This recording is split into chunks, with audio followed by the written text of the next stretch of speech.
أعوذ بالله من الشيطان الرجيم. بسم الله الرحمن الرحيم.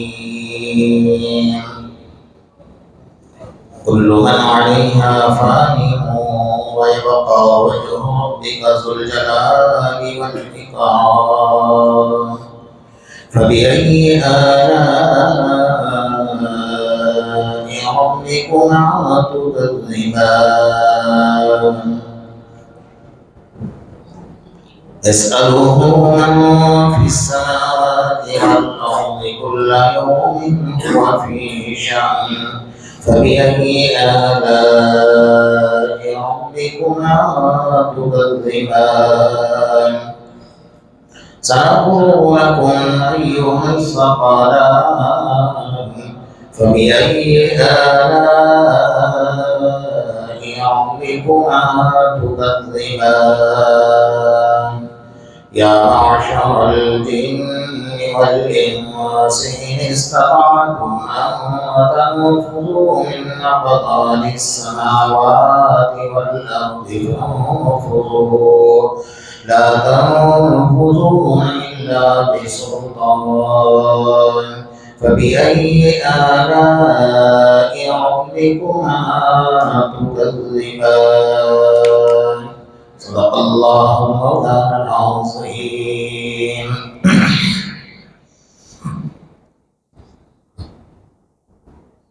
گزشتہ کل اور اس سے پہلے آپ حضرات کے سامنے سورہ رحمان کی 27 نمبر کی آیت وَيَبْقَى وَجْهُ رَبِّكَ ذُو الْجَلَالِ وَالْإِكْرَامِ، اس کے اوپر گفتگو چل رہی تھی کہ اللہ رب العزت ذوالجلال بھی ہیں اور اکرام کرنے والے بھی ہیں، لیکن اتنے بڑے خدا ہونے کے باوجود وہ اپنے بندوں کا اکرام کرتے ہیں، عزت کرتے ہیں، احترام کرتے ہیں۔ اور سب سے بڑی بات یہ ہے کہ وہ بے نیاز ہونے کے باوجود اگر کوئی بندہ اس کی نافرمانی کر رہا ہے، غداری کر رہا ہے، نمک حرامی کر رہا ہے، تو دنیا کا اصول یہ ہے کہ اس کو مجرم ٹھہرایا جاتا ہے اور اس کو دھتکار دیا جاتا ہے، اس کو سماج میں رہنے کے لائق نہیں رکھا جاتا ہے۔ ایک گھر میں اگر ایک بیٹا ایسا ہے کہ وہ نافرمان ہے، غدار ہے اور سارے گھر کو تنگ کر رکھا ہے، تو باپ اس سے تنگ آ کر یہ نہیں کہے گا کہ بیٹا مانگ جو مانگنا ہے، باپ یہ کہے گا کہ نکل میرے گھر سے۔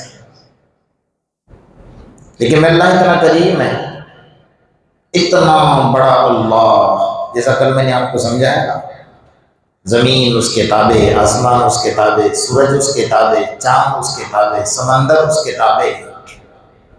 اذا اراد شیئا ان یقول له کن فیکون، ساری دنیا کو تباہ اور برباد کرنا چاہے، اس کے لیے ایک سیکنڈ کی بھی ضرورت نہیں، لیکن اس کے باوجود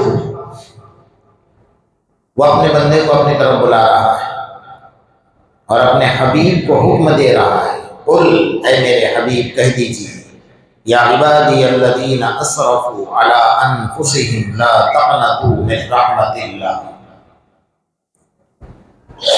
اس آیت کے اندر اللہ نے ان کا تذکرہ نہیں کیا ہے۔ تہجد پڑھنے والوں کو بلاؤ، تکبیر اولیٰ سے نماز پڑھنے والوں کو بلاؤ، پورا دن روزہ رکھنے والے کو بلاؤ، پوری رات نوافل پڑھنے والے کو بلاؤ، روزہ نہیں گمراہ کرنے والے کو بلاؤ، حج کرنے والے کو بلاؤ۔ اللہ کس کو بلا رہا ہے؟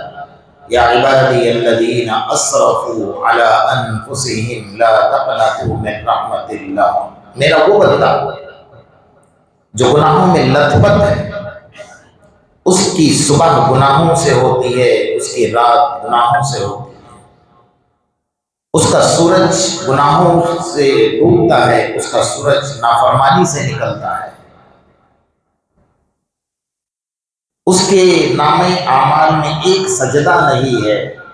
اس بندے کو کہہ دو لا تقنطوا من رحمت اللہ، آجا خدا کے دربار کی طرف آجا، اللہ تجھے بلا رہا ہے، کوئی اور نہیں بلا رہا ہے۔ تو اللہ تعالیٰ کتنے کریم ہے کہ دنیا کا اصول ہے نا کہ انسان بڑا بنتا ہے تو چھوٹے والے اگر سلام بھی کرے نا تو اس کے سلام کا جواب بھی نہیں دیتا ہے۔ اس کا ایسا لگتا ہے کہ یہ کچھ ابھی مانگے گا مجھ سے تو میں یہ جواب دوں گا۔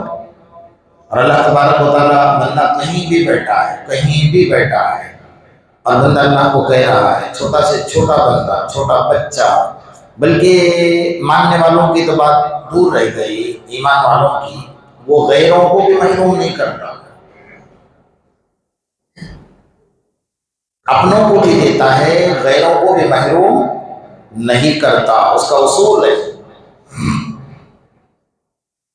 اگر وہ حضرت موسیٰ علیہ السلام کو دے رہا ہے تو فرعون کو بھی بھوکا نہیں رکھتا، اگر وہ ابراہیم خلیل اللہ کو دے رہا ہے تو نمرود کو بھی بھوکا نہیں رکھتا، اگر وہ محمد رسول اللہ صلی اللہ علیہ وسلم کو دے رہا ہے تو ابو جہل کو بھی بھوکا نہیں رکھتا۔ یہ اس کا اصول ہے۔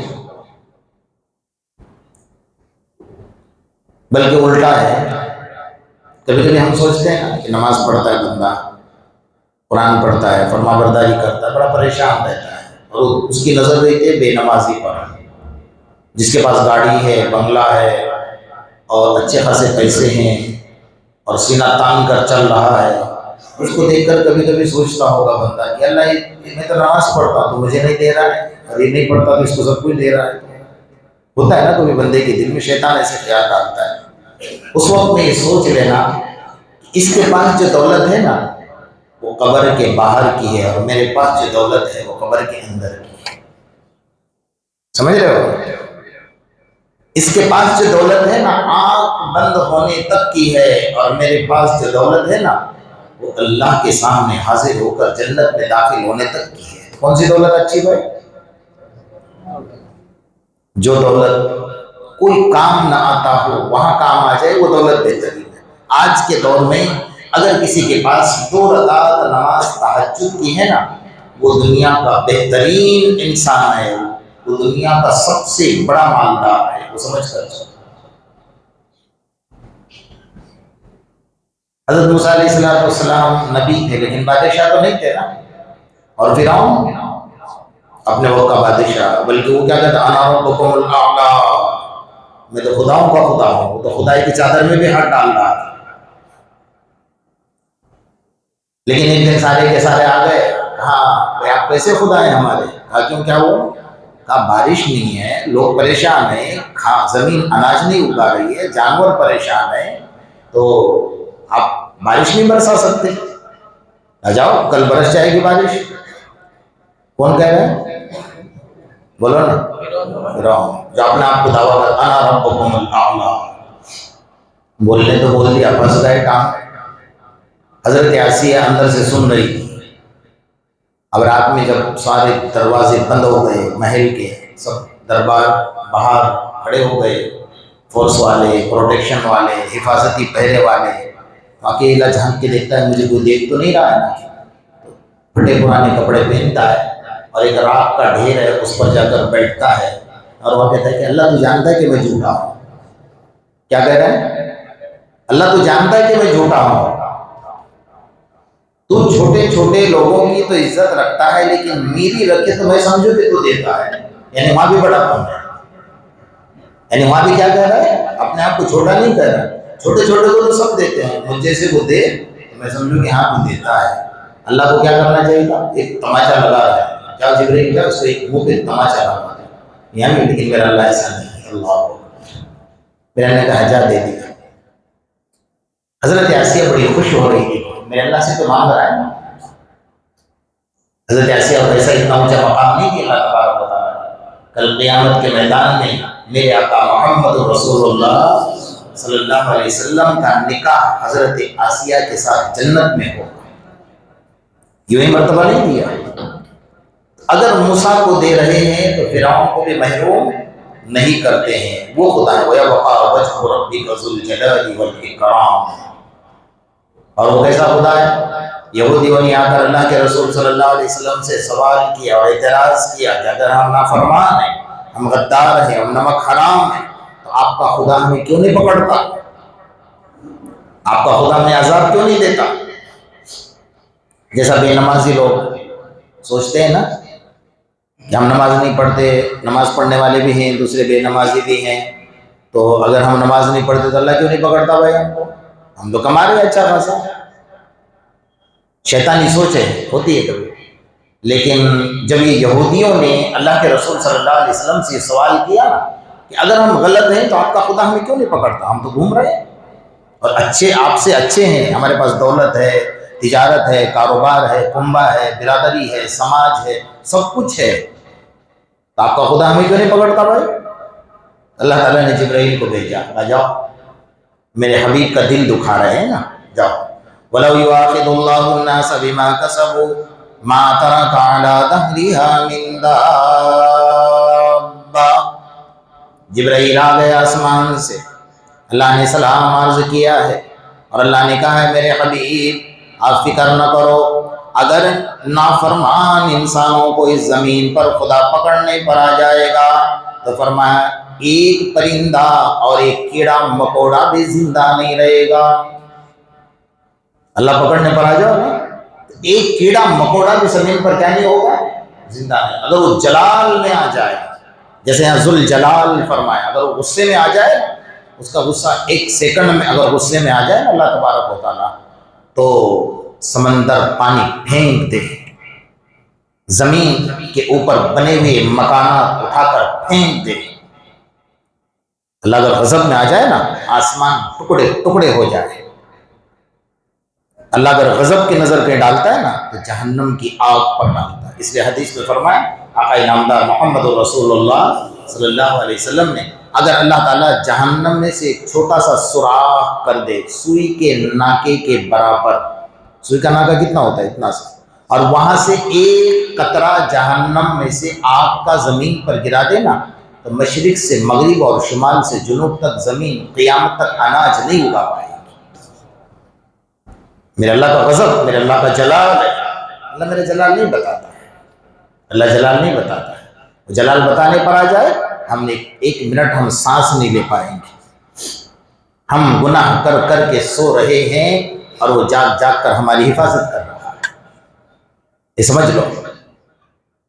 لیکن میرے اللہ نے کتنا عجیب فرمایا، ذوالجلال، غصے والا، لیکن فوراً آگے فرمایا والاکرام، میرے اللہ اکرام بھی کرنے والا ہے جی، یعنی بندہ گھبرا نہ جائے۔ اس لیے اللہ تعالیٰ نے حضرت حسن بصری رحمۃ اللہ علیہ فرماتے ہیں کہ میں ایک دن سمندر کے کنارے، ندی کے کنارے بیٹھ کر عبادت کر رہا تھا تو دیکھا کہ ایک بچھو آیا اور بڑا بچھو تھا، وہ پانی کے اوپر سے چل رہا تھا۔ عموماً بچھو پانی پر نہیں چلتا ہے، لیکن میں نے عجیب دیکھا کہ بچھو پانی پر چل رہا ہے، تو میں نے سوچا کہ بچھو اور پانی پر چل رہا ہے اور بڑا تیز بھاگ رہا تھا، تو میں نے مصلی چھوڑا، مصلی گلے پر ڈال دیا، کندھے پر، اور میں بھی اس کے پیچھے پیچھے نکلا کہ کہاں جا رہا ہے دیکھ۔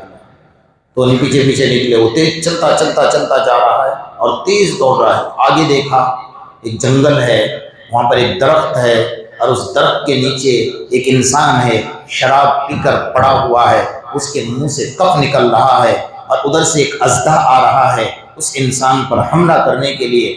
وہ قریب تھا کہ اس پر حملہ کرتا، یہ بچھو گیا اور اس اژدھا کو کاٹا اور اژدھا وہیں ڈھیر ہو گیا، بچھو اپنا کام کر کے نکل گیا۔ حضرت حسن بصری فرماتے ہیں اللہ تیری کیا شان ہے، بندہ گناہ کر کر کے سو رہا ہے اور تو جاگ جاگ کر بندے کی حفاظت کر رہا ہے۔ کیا میرا خدا ہے، کتنے قربان جانا چاہیے خدا کی ذات پر ہمیں کہ میرا اللہ کیسے کیسے گناہ گاروں کی اللہ حفاظت کر رہا ہے۔ ہمیں شرم نہ آئی، ہمیں حیا نہ آئی، ہمیں غیرت نہ آئی کہ اللہ تبارک و تعالیٰ حاضر اور ناظر ہونے کے باوجود، دو دو فرشتوں کو ہمارے کندھے پر رکھنے کے باوجود ہم گناہ کرتے ہیں نا، اگر فرشتہ اسی جگہ پر دبوچ لے نا بندہ کھڑا بھی نہیں ہو سکتا جگہ سے۔ لیکن اللہ نے کہا نہیں میرا بندہ ہے، میرا بندہ ہے، ذوالجلال والاکرام، یہ میرا خدا اکرام کر رہا ہے، اس لیے وہ دعوت دے رہا ہے لا تقنطوا من رحمت اللہ، اے میرے بندو گناہ گار ہو۔ اس لیے حضرت شیخ سعدی رحمۃ اللہ علیہ کیا فرماتے ہیں، باز آ ہر آنچ ہستی باز آ، صد بار گر تو بش بشکستی بازآئی درگہ ماں درگہ نا امیدنی آجا آجا 100 بار توبہ توڑ چکا ہے پھر بھی اللہ کے دربار میں آجا. یہ دربار نا امیدی کا دربار نہیں ہے. بلا رہے اللہ بلا رہا ہے آجا. بندہ کہتا ہے نا کہ اللہ میں نے توبہ کر لی تھی پھر توڑ دیا, توبہ کر لی پھر توڑ دیا. حضرت شیخ سعدی فرماتے ہیں تو نے سب کچھ کر لیا, زمین سے بڑھ کر گناہ کر لیا, آسمان سے بڑھ کر گناہ کر لیا, چاند اور ستاروں سے بڑھ کر لیا, درختوں کے پتوں سے بڑھ کر لیا, سمندر کے قطرات سے بڑھ کر لیا, لیکن تو نے اللہ کی رحمت سے بڑھ کر تو نہیں کیا. واللہ غفور الرحیم. وہ تجھے آواز لگا رہا ہے, وہ تجھے بلا رہا ہے, یا ذل جلال والاکرام. تو ہم خدا پر غور کریں کہ اللہ کی ہمارے جو اللہ والے ہیں نا, خانقاہ لائن کے جو بزرگ ہیں, ان کی خدمت میں اگر بیٹھو گے نا تو ایسا محسوس کرو گے کہ ہم کچھ اور دنیا میں ہیں, یہ لوگ کچھ اور دنیا میں ہیں. ان کی باتیں اللہ سے ہوتی ہیں اور ہم بھی کر سکتے ہیں. کسی کو ضرورت نہیں ہے ایسا کہ بھئی اللہ سے بات کرنے کے لیے کہ ہم کو بہت دور تک واسطے لگانے پڑے. اللہ تبارک و تعالیٰ تو کہتا ہے سجدہ کر, تو میرے قدموں پر سجدہ کر رہا ہے, میرا قرآن پڑھ تو مجھ سے باتیں کر رہا ہے. دھیرے دھیرے دھیرے تیری محبت بڑھ جائے گی نا تو پھر اللہ تبارک و تعالیٰ سے تیری بات چیت ہونے لگ جائے گی. اللہ تو سب سے بات کرتا ہے, کس سے نہیں کرتا. وہ کسی سے نفرت نہیں کرتا ہے, وہ بے نمازی سے بھی نفرت نہیں کرتا, وہ شرابی جگاری کبابی سے بھی نفرت نہیں کرتا ہے, کیونکہ اسی کے پیدا کیے ہوئے بندے ہیں نا. اور اس کی طاقت, اس کی قدرت کو تو دیکھو. وَيَبْقَى وَجْهُ رَبِّكَ ذُو الْجَلَالِ وَالْإِكْرَامِ. ہمیں 2 کان اللہ نے دیے ہیں. ابھی ہمارے 2 طرف 2 آدمی بیٹھ گئے اور دونوں بات کرنے لگے, تو آپ سن پاؤ گے دونوں کی بات؟ بولو نا, سن پاؤ گے؟ دونوں ایک ٹاپک پر بات کرنے لگے, دونوں سورہ فاتحہ سنانے لگے, تو سن پاؤ گے دونوں کی سورہ؟ اچھا چلو سن لے تھوڑی دیر کے, دونوں کو ایک ساتھ جواب دے پاؤ گے؟ نہیں دے پاؤ گے. میرے اللہ کی طاقت کیا ہے؟ وَيَبْقَى وَجْهُ رَبِّكَ ذُو الْجَلَالِ وَالْإِكْرَامِ. کروڑوں انسان الگ الگ زبانوں میں الگ الگ خواہشات, الگ الگ تمنائیں, الگ الگ آرزوئیں ایک وقت میں اللہ سے مانگ رہے ہیں. اللہ سب کی سن رہا ہے, سب کو دے رہا ہے. دے رہا ہے کہ نہیں دے رہا ہے؟ یہ میرے اللہ کی طاقت ہے. اللہ کی طاقت کو سمجھیں. زبانیں اسی کی بنائی ہوئی ہیں. جو زبان میں بندہ مانگ رہا ہے وہ زبان میں اللہ سن بھی رہا ہے اور اس کو دے بھی رہا ہے. میرے اللہ کی طاقت ہے. اس لیے ہم یہ سمجھے کہ اللہ تبارک و تعالیٰ کی جو قدرت ہے نا وہ بڑی عجیب قدرت ہے, اس کی عظمت ہے. لیکن بندے کی عظمت کر کے اس نے سکھایا, جب بندے کو اللہ نے پیدا کیا, اپنے ہاتھوں سے پیدا کیا, خلقتہ بیدی. حدیث قرآن اٹھا کر دی کہ زمین کو پیدا کیا تو اللہ نے اپنا ہاتھ نہیں لگایا زمین کو. آسمان کو اتنا بڑا بغیر سکون کے کھڑا کیا, اللہ کہیں اپنا ہاتھ نہیں لگایا. جنت بنائی, جہنم بنائے, اتنا بڑا فرشتہ بنایا, اتنا بڑا چاند سورج بنایا, اللہ نے کسی کو ہاتھ نہیں لگایا. لیکن اس بندے کو جب پیدا کیا گیا, زمین سے مٹی لائی گئی اور اس کے اندر پانی, آگ, مٹی اور ہوا چاروں چیزوں کو جمع کیا گیا نا, تو قرآن کہتا ہے خلقتہ بیدی. اللہ فرماتے ہیں میں نے میرے دونوں ہاتھوں کا استعمال اس انسان میں کیا. اب ایک عمارت کھڑی ہے اور تھوڑی ٹیڑھی ہے, آپ سب سے پہلے کیا پوچھو گے کس نے بنائی عمارت؟ کون ہے اس کا بلڈر؟ بلڈنگ کو برا نہیں کہیں گے, بنانے والے کو برا کہیں گے نا. تو اللہ نے یہ سمجھا دیا انسان پر انگلی اٹھانے سے پہلے سوچ لے یہ میری عمارت ہے. تو کس پر انگلی اٹھا رہا ہے؟ اللہ کی ذات پر اٹھا رہا ہے. ہاں گندی عادت ہے, وہ گندی ہے, اس سے نفرت کرنا ہے. انسان سے نفرت نہیں, اس کو کہو. اگر نہیں کہہ سکتے تو اس کی برائی بھی مت کرو. اس کے لیے سب سے بہتر طریقہ یہ ہے کہ مسجد میں آؤ, 2 رکعت نماز پڑھو, اللہ سے دعا کر لو کہ اللہ وہ بندہ ہے اور شراب پی رہا ہے, جگار کھیل رہا ہے, کلب چلا رہا ہے, فحاشی, ننگا پن, عریانیت پر ہے, اللہ تو اس کو ہدایت دے دے. کسی کو پتہ نہیں, آپ نے اللہ سے بات کر لی, کتنا بڑا مرتبہ ہے پتہ ہے. وہ بندہ اگر سدھر جائے گا آپ کے دعاؤں کے صدقے, تو اللہ تبارک و تعالیٰ وہ زندگی میں جتنے اعمال کرے گا وہ آپ کے نام اعمال میں. دعا میں اللہ نے وہ طاقت رکھی ہے نا. حضرت عمر سے بڑا تو کوئی بہادر نہیں ہوگا نا آج کے دور میں, ہوگا کوئی؟ لیکن میرے آقا محمد رسول اللہ صلی اللہ علیہ وسلم نے کیسے مانگا؟ اللہم اعید الاسلام بعمر ابن الخطاب او عمر ابن ہشام، یا اللہ تو اسلام کو طاقت دے عمر بن خطاب کے ذریعے سے یا عمر بن ہشام یعنی ابو جہل کے ذریعے سے۔ اللہ کے رسول نے پہلا نام عمر بن خطاب کا لیا تھا، اللہ نے قبول فرما لیا، خلیفہ بنا دیا۔ تو کسی کی برائی کرنے سے بہتر ہے کہ 2 رکعت نماز پڑھو اور اللہ تعالیٰ سے اس کے حق میں دعا کرو کہ اللہ وہ بری عادت میں لگا ہوا ہے، اور کسی پر حقارت کی نظر مت ڈالو۔ سمجھ رہے ہو نا؟ کسی پر حقارت کی نظر مت ڈالو، اس کو یہ مت سمجھو کہ میں بہت اچھا ہوں اور یہ بندہ بہت گناہ گار ہے۔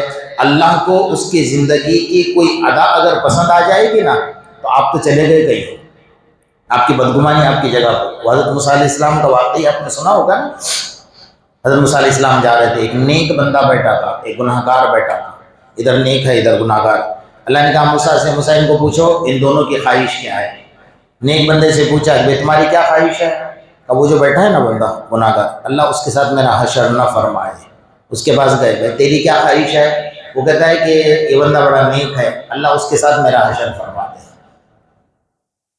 اللہ نے کہا موسیٰ علیہ السلام نے دونوں کی دعا کو سن لیا، اور وہ جو گناہ گار ہے نا اس کے جنت کا فیصلہ کر دیا، اور اس نے خود نے دعا کر دی کہ اس کے ساتھ مجھے نہیں جانا ہے۔ تو یہ کہاں چلا گیا؟ تو نیک کہاں چلا گیا اور گناہ گار کہاں چلا گیا؟ جنت۔ اللہ کی مرضی ہے، وہ مالک ہے سب کا، ایک سیکنڈ میں وہ کسی کو معاف کر دے، جنت میں داخل کرے، اس کا مسئلہ ہے، ہمارا تو مسئلہ نہیں ہے۔ ہمارے ہاتھ میں اللہ نے جنت کا سرٹیفکیٹ تو نہیں دیا، ہم لکھ کے دیں گے کہ بھئی آؤ تو داڑم دے دینا، انار دے دینا، نہیں اس کو جنت کا فالودہ دے دینا، بیچارہ خود کہاں جائے گا وہی پتہ نہیں ہے۔ اللہ نے جب نبی کو اختیار نہیں دیا ہے تو کسی اور کو اختیار مل سکتا ہے؟ اس کا نہیں مل سکتا۔ تو بہرحال اللہ کی ذات کی عظمت کو ہم نماز میں کھڑے ہیں، اللہ کی عظمت کو سامنے رکھیں، قرآن پڑھ رہے ہیں، اللہ کی عظمت کو سامنے۔ گناہوں کا خیال آیا، انسان ہے، شیطان ساتھ میں لگا ہوا ہے، آئے گا خیال، ضرور آئے گا۔ آیا فوراً کہے کہ اللہ مجھے دیکھ رہا ہے، میرا اللہ بڑا عظمت والا ہے، اگر میں گناہ کروں گا نا زمین پھٹ جائے گی، آسمان گر جائے گا، میری شکل بدل جائے گی، دنیا دیکھ لے گی، میں یہاں بھی ذلیل ہوں گا، آخرت میں بھی ذلیل ہوں گا۔ فوراً دل میں خیال آ جائے، گناہوں سے بچ جائے، اللہ تعالیٰ وہ انعام عطا فرمائیں گے نا۔ فرمایا جو بندہ گناہ کرنے کا ارادہ کر لے اور اللہ کے خوف کی وجہ سے چھوڑ دینا، اللہ اس کو عبادتوں کی وہ لذت دے گا کہ وہ سجدے میں سر ڈالے گا تو سر اٹھانے کا دل نہیں ہوگا۔ اس لیے اللہ کی عظمت کو سمجھو۔ صحابہ کرام سمجھ گئے کہ میرے اللہ کی عظمت کیا ہے، اس لیے دنیا کی کوئی ان کے سامنے وقات اور عظمت نہیں تھی۔ بڑے بڑے بادشاہوں کے دربار میں گھس جاتے تھے، میرے پاس میرے اللہ کی طاقت ہے، سپر پاور طاقت ہے، میرے پاس ایمان کی طاقت ہے۔ تو کب ہوگی؟ جب ہم گناہوں کو چھوڑیں گے، اللہ کے قریب بن جائیں گے، تب جا کر وہ ایمان مضبوط ہوگا، تو پھر اللہ کو قرب نصیب ہوگا۔ اللہ تعالیٰ ہر گناہوں سے ہماری حفاظت فرمائے اور اس کے عظمت کو ہمیں سمجھنے کی توفیق عطا فرمائے۔